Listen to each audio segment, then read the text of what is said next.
Hello दोस्तों, welcome to NCERT warriors. मेरा नाम अजीत शर्मा और आज मैं आपके बीच में लेकर आ गया हूँ कृषि प्राविधिक सहायक भर्ती को लेकर, जो कहीं ना कहीं बहुत सारे बच्चे हैं जो इसका इंतजार कर रहे हैं। और ये जो भर्ती है अपने के विवाद में फंसा हुआ है, तो आइए इसके बारे में पूरा जानेंगे डिटेल। ठीक है, और क्या है विवाद इसके बारे में भी जानेंगे। देखिए, सबसे पहले तो ये मैं बता दूँ कि जो भी विवाद है वो अब ख़त्म होने के कगार पर है। लगभग सारे जो भी डॉक्यूमेंट्स का विवाद था वो लगभग कंप्लीट हो गया है। एक दो कुछ बच्चों का ही बचा है, तो वो भी अब जल्दी मिल जाएगा, ऐसा पता चल गया है। ठीक है, तो जो भर्ती देरी हो रही थी वो क्यों हो रही थी, जैसा कि आप जानते हैं, मैं आपको यहाँ बता दूँ कि इसमें हुआ ये था कि देखिए, जैसे कृषि विभाग के प्राविधिक सहायक भर्ती में 3446 पदों की भर्ती के लिए प्रतियोगी छात्रों को कुछ दिन और इंतजार करना पड़ेगा। क्यों इंतजार करना पड़ेगा? क्योंकि अधीनस्थ सेवा चयन आयोग यूपी ट्रिपल है, उत्तर प्रदेश लोक सेवा आयोग से कुछ और अभ्यर्थियों के विवरण चाहिए। उस विवरण के मांग के लिए पत्र भेजा गया है। अब देखिए, मांग के लिए पत्र भेज दिया गया दोबारा। मतलब क्या है कि हुआ ये था कि ये भर्ती पहले यूपीपीएससी कराने वाली थी, लेकिन बाद में ये यूपी ट्रिपल एससी के हाथ में चला गया है। अब ये हुआ है कि उनसे बोला गया कि डिटेल आप अपना मुझे दे दीजिए। उस डिटेल में जो फॉर्मेट में वो भेज रहे थे यूपीपीएससी वाले, उत्तर प्रदेश लोक सेवा आयोग वाले, वो जो है यूपी ट्रिपल एससी वालों को मंजूर नहीं था। उन्होंने बताया किस फॉर्मेट भेजना है, तो दोबारा से वो उस फॉर्मेट में करके भेजा गया है। लेकिन कुछ बच्चों का अभी भी है जो अभी पहुंचा नहीं है, उनको अभी नहीं, कुछ और लोगों का विवरण मांगा गया है।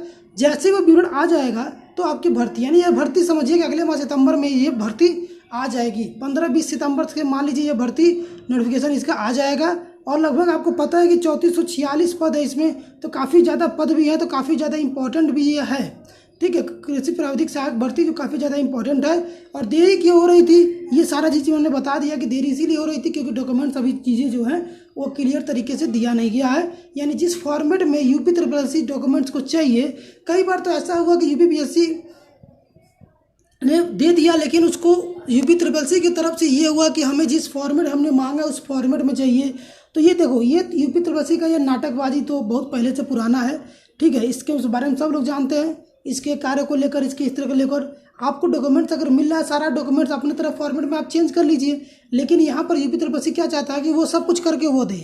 ठीक है, यानी अपने कुछ करना नहीं है, इसको चाहता है कि सब कुछ करके वो दे। उनके पास आया था तो बस हम एग्जाम कराएंगे, तो इस तरह से एक मनमानी तरीके से। और इसमें परेशान कौन होता है? इसमें परेशान बच्चे होते हैं, इसमें परेशान बच्चे हो रहे हैं। ठीक है, तो थोड़ा सा इंतजार और हो रहा हो, करना पड़ेगा आपको।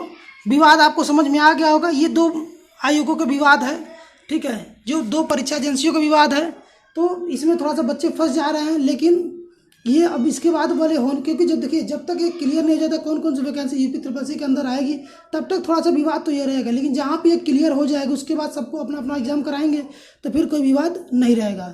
तो उम्मीद करते हैं आपको सारा चीज़ समझ में आ गया होगा। और यही था, रही बात रिवाइज आंसर की बात करें तो बहुत तेज़ी से काम हो रहा है। और इस बार ये भी है कि कभी भी ऐसा आंसर की देने का प्लान है कि कोई ऑब्जेक्शन ना आए उस पर, ताकि, क्योंकि पता है कि उनको ऑब्जेक्शन अगर आ गया तो बच्चे सीधे कोर्ट में चले जाएंगे, तो इसलिए कोई ऑब्जेक्शन ना आए यहाँ पर। इसीलिए रिवाइज आंसर की में थोड़ा देरी भी हो रही है। और जो आएगा वो बिल्कुल सटीक और सही आएगा, जो भी आएगा उस पर नंबर सीधे तौर पर मिलेगा।